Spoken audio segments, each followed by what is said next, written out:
अस्सलामुअलैकुम वरहमतुल्लाहि वबरकातुह।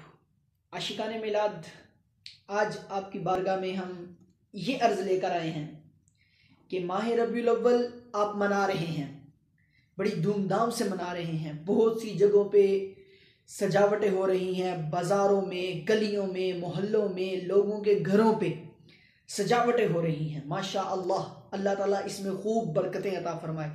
सदाएं दुरूदों की आती रहेंगी, जिन्हें सुन के दिल शाद होता रहेगा।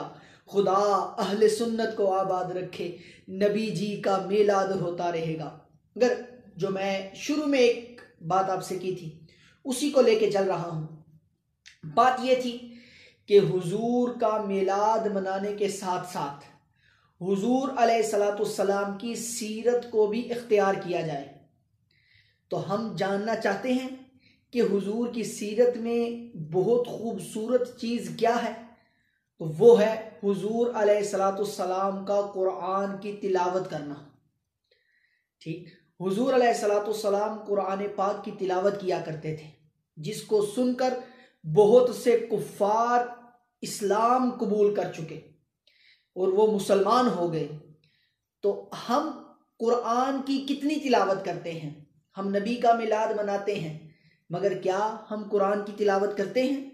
हम हुजूर अलैहिस्सलाम का मिलाद मनाते हैं, मगर क्या हमें कुरान दुरुस्त तरीके से पढ़ना आता है? हम हुजूर अलैहिस्सलाम की आमद की खुशी में घर को सजाते हैं, मगर क्या हम घर के अंदर कुरान की तिलावत करते हैं? हम हुजूर अलैहिस्सलाम की विलादत की खुशी में अपना मोहल्ला सजाते हैं, मगर क्या हम मोहल्ले वालों को कुरान पढ़ने की दावत देते हैं?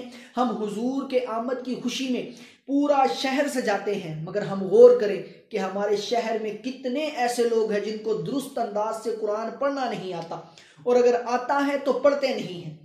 तो इस मिलादुन नबी पे, इस जश्न विलादत की खुशी में एक नियत साथ ये भी कीजिए कि हम कुरान की तिलावत ज्यादा से ज्यादा किया करेंगे। जिनको पढ़ना आता है वो रोजाना कुरान पढ़ा करेंगे, और जिनको नहीं आता वो कुरान पढ़ना सीखेंगे। अल्लाह ताला हमें ज्यादा से ज्यादा कुरान की तिलावत करने की तौफीक अता फरमाए। हुजूर ने फरमाया, सबसे बड़ा इबादत गुजार वो है जो सबसे ज्यादा कुरान पाक की तिलावत करता है। तो आप मिलादुन नबी मनाते हैं, आप कुरान की तिलावत कितनी करते हैं, इस पर भी गौर कीजिएगा। अल्लाह ताला हमें कुरान की तिलावत करने की तौफीक अता फरमाए।